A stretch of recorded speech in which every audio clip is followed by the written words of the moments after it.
जय माता दी भक्तों। चैत्र नवरात्र के तीसरे नवरात्रे की आप सभी को बहुत बहुत शुभकामनाएं। माता रानी हम सभी पर प्रसन्न रहे, मैं ऐसी विनती माता रानी से करता हूँ।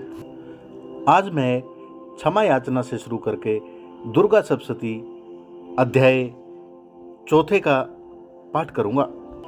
सबसे पहले माता की क्षमा याचना। परमेश्वरी, मेरे द्वारा रात दिन सहस्त्रों अपराध होते हैं, यह मेरा दास है, ऐसा समझकर मेरे उन सभी अपराधों को तुम कृपा पूर्वक क्षमा करो।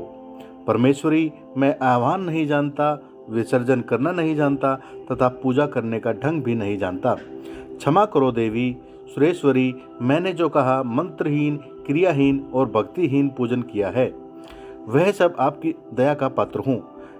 जैसा चाहो करो देवी परमेश्वरी। अज्ञान से, भूल से अथवा बुद्धि भ्रांत होने के कारण मैंने जो न्यूनता या अधिकता की है, वह सभी क्षमा करो और प्रसन्न हो। सच्चिदानंद स्वरूपा परमेश्वरी, जगतात्मा कामेश्वरी, तुम प्रेम पूर्वक मेरी यह पूजा स्वीकार करो और मुझ पर प्रसन्न रहो। आज तीसरे नवरात्रे के दिन चौथे अध्याय का अध्ययन करूँगा तथा आप सभी को यह पढ़कर सुनाऊंगा। महर्षि मेधा बोले, देवी ने जब प्राक्रमी दुरात्मा महिषासुर को मार गिराया और असुरों की सेना को मार दिया, तब इंद्रादि समस्त देवता अपने सिर तथा शरीर को झुकाकर भगवती की स्तुति करने लगे। जिस देवी ने अपनी शक्ति से यह जगत व्याप्त किया है और संपूर्ण देवताओं तथा महर्षियों की पूजनीय है, वह अंबिका को हम भक्तिपूर्वक नमस्कार करते हैं। वह हम सब का कल्याण करे। जिस अतुल प्रभाव और बल का वर्णन भगवान विष्णु, शंकर और ब्रह्मा जी भी नहीं कर सके, वही चंडिका देवी इस संपूर्ण जगत का पालन करे और अशुभ भय का नाश करे। पुण्यात्माओं के घरों में तुम स्वयं लक्ष्मी रूप हो और पापियों के घरों में तुम अलक्ष्मी रूप हो, और सकुल में उत्पन्न होने वाले के लिए तुम लज्जा रूप होकर उनके घरों में निवास करती हो। हम उस दुर्गा भगवती को नमस्कार करते हैं। हे देवी, इस विश्व का पालन करो। हे देवी, तुम्हारे अचित्य रूप का किस प्रकार वर्णन करें। असुरों के नाश करने वाली भारी पराक्रम तथा समस्त देवताओं और दैत्यों के विषय में जो तुम्हारे पवित्र चरित्र हैं, उनको हम किस प्रकार वर्णन करें।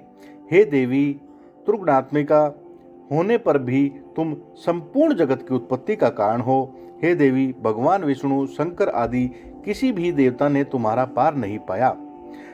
तुम सबकी आश्रय हो। यह संपूर्ण जगत तुम्हारा ही अंश रूप है, क्योंकि तुम सबकी अधिपूर्वक प्रकृति हो।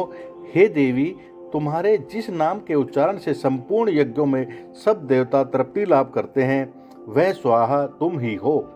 इसके अतिरिक्त तुम पितरों की तृप्ति का कारण हो, इसलिए सब आपको सौधा कहते हैं। हे देवी, वह विद्या जो मोक्ष की देने वाली है, जो अचित्य महाज्ञान स्वरूपा है, तत्वों के सार को वश में करने वाली, संपूर्ण दोषों को दूर करने वाले, मोक्ष की इच्छा वाले मुनिजन जिसका अभ्यास करते हैं, तुम ही हो। तुम वाणी रूप हो, दोष रहित ऋग और यजुर्वेद की एवं उद्गित और सुंदर पदों के पाठ वाले सामवेद की आश्रय रूप हो। तुम भगवती हो। इस विश्व की उत्पत्ति एवं पालन के लिए तुम वार्ता के रूप में प्रकट हुई हो और तुम संसार की पीड़ा हरने वाली हो। हे देवी, जिसे सारे शस्त्रों को जाना जाता है, वह मेधा शक्ति तुम ही हो, और दुर्गम भव सागर से पार करने वाली नौका भी तुम ही हो। लक्ष्मी रूप से विष्णु के हृदय में निवास करने वाली और भगवान महादेव द्वारा सम्मानित गौरी देवी तुम ही हो। मंद मुस्कान वाले, निर्मल पूर्ण चंद्रबिंब के समान और उत्तम स्वर्ण की मनोहर कांति से कमनीय तुम्हारे मुख को देखकर भी महिषासुर क्रोध में भर गया। यह बड़े आश्चर्य की बात है। और हे देवी, तुम्हारा यह मुख जब क्रोध से भर गया तो उदय काल में के चंद्रमा की भांति लाल हो गया और तनी हुई भौं के कारण विकराल रूप हो गया, जिसे देखकर कि महिषासुर के शीघ्र प्राण नहीं निकल गए। यह बड़े आश्चर्य की बात है। आपके कुपित मुख के दर्शन करने वाला भला कौन जीवित रह सकता है। हे देवी, तुम हमारे कल्याण के लिए प्रसन्न हो जाओ। आपके प्रसन्न होने से इस जगत का अबुद्ध होता है और आप क्रोध हो जाती हैं तो कितने कुलों का सर्वनाश हो जाता है। यह हमने अभी अभी जाना है, जब तुमने महिषासुर की बड़ी सेना को देखते ही मार दिया। हे देवी, सदा प्रताप को देने वाली, जिस पर प्रसन्न हो जाती हो वही देश में सम्मानित हो जाते हैं। उनके धन यश की वृद्धि होती है, उनका धर्म कभी शिथिल नहीं होता और यहाँ अधिक पुत्र पुत्रियां और नौकर होते हैं। हे देवी, तुम्हारी कृपा से धर्मात्मा पुरुष प्रतिदिन श्रद्धापूर्वक यज्ञ करता है और धर्माकुल आचरण करता है और उसके प्रभाव से सर्वलोक में जाता है, क्योंकि तुम तीनों लोकों में मनवांछित फल देने वाली हो। हे माँ दुर्गा, तुम स्मरण करने पर संपूर्ण जीवों के भय नष्ट कर देती हो और स्थिर चित्त वाले के चिंतन करने पर उन्हें अत्यंत मंगल देती हो। हे दरिद्र दुख नाशिनी देवी, तुम्हारे सिवा दूसरा कौन है? तुम्हारा चित्त सदा दूसरों के उपकार में लगा रहता है।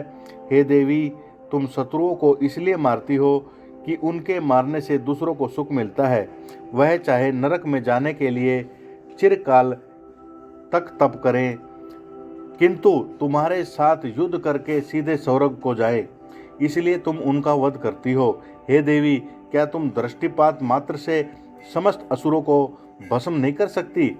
अवश्य ही कर सकती हो, किंतु तुम्हारा शत्रुओं को शस्त्रों से मारना इसलिए शस्त्रों के द्वारा मारा इसलिए जाता है कि वे स्वर्ग में जाएं। इस तरह से हे देवी, उन शत्रुओं के प्रति भी तुम्हारा उत्तम विचार है। हे देवी, तुम उग्र खड़ग के चमके और त्रिशूल की नोक की कांति की किरणों से असुरों की आंखें फूट गई हैं।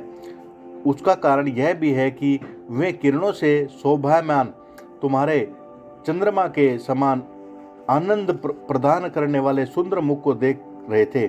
हे देवी, तुम्हारा शील बुरे वृत्तांत को दूर करने वाला है और सबसे अधिक तुम्हारा रूप, जो न तो कभी चिंतन में आया और न किसी दूसरों से कभी तुलना हो सकती है, तुम्हारा बल व पराक्रम शत्रुओं का नाश करने वाला है। इस तरह तुमने शत्रुओं पर भी दया प्रकट की है। हे देवी, तुम्हारे बल की किसके साथ बराबरी की जा सकती है तथा शत्रुओं को भय देने वाली इतना सुंदर रूप और किसका है?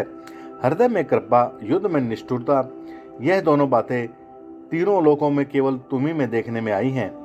हे माता, युद्ध भूमि में शत्रुओं को मारकर तुमने उन्हें सर्वलोक पहुंचाया है। इस तरह तीनों लोकों की तुमने रक्षा की है तथा उन्मत्त असुरों से भी हमें भय मुक्त कराया है। तुमको हमारा नमस्कार है। हे देवी, तुम शूल तथा खड्ग से हमारी रक्षा करो तथा घंटे की ध्वनि और धनुष की टंकोर से भी हमारी रक्षा करो। हे चंडिका, आप अपने शूल को घुमाकर पूर्व, पश्चिम, उत्तर तथा दक्षिण दिशा में से हमारी रक्षा करो। तीनों लोकों में जो तुम्हारे सौम्य रूप हैं तथा घोर रूप हैं, उनसे हमारी रक्षा करो। इस पृथ्वी की रक्षा करो। हे अंबिका, आपके कर पल्लवों में जो खड्ग, शूल और गदा शस्त्र शोभा पा रहे हैं, उनसे हमारी रक्षा करो। महर्षि बोले, इस प्रकार जब देवताओं ने जगत माता भगवती की स्तुति की और नंदवान के पुष्पों और गंध अनुलेपनों द्वारा उनका पूजन किया और उन सब ने मिलकर जब सुगंधित एवं दिव्य धूपों द्वारा उनको सुगंधित निवेदित की, तब देवी ने प्रसन्न होकर कहा, हे देवताओं, तुम सब मुझसे मनोवांछित वर मांगो। देवता बोले, हे भगवती, तुमने हमारा सब कुछ कार्य कर दिया, अब हमारे लिए कुछ भी मांगना बाकी नहीं रहा, क्योंकि तुमने हमारे शत्रु महिषासुर को मार डाला। हे महेश्वरी, तुम इस पर भी यदि हमें कोई वर देना चाहती हो तो बस इतना वर दे दो कि जब जब हम आपका स्मरण करें तब तब आप हमारी विपत्तियों को हरने के लिए हमें दर्शन दिया करें। हे अंबिका, जो कोई भी तुम्हारी स्तुति करे, तुम उसको वित्त, समृद्धि और वैभव देने के लिए उनके धन और स्त्री आदि संपत्ति बढ़ावे और सदा हम प्रसन्न रहे। महर्षि बोले, हे राजन, देवताओं ने जगत के लिए तथा अपने लिए इस प्रकार प्रसन्न किया तो बस तथास्तु कहकर देवी अंतर्ध्यान हो गई। हे भूप, जिस प्रकार तीनों लोकों का हित चाहने वाली यह भगवती देवताओं के शरीर में उत्पन्न हुई। यह सारा वृत्तांत मैंने तुझसे कह दिया। और इसके पश्चात दुष्ट असुरों तथा शुंभ निशुंभ का वध करने और सब लोगों की रक्षा करने के लिए जिस प्रकार गौरी देवी के शरीर में उत्पन्न हुई, वह सारा वृत्तांत मैं यथावत वर्णन करता हूँ। जय माता की भक्तों। दुखों को हरने वाली, सुखों को देने वाली देवी माँ हम सभी पर हमेशा प्रसन्न रहे, मैं यही कामना करता हूँ। माँ देवी हम सभी को मनवांछित फल दें और हमारे जीवन को सफल बनाएं। जय माँ दुर्गे, जय माँ अम्बे भवानी, जय माँ अम्बे भवानी।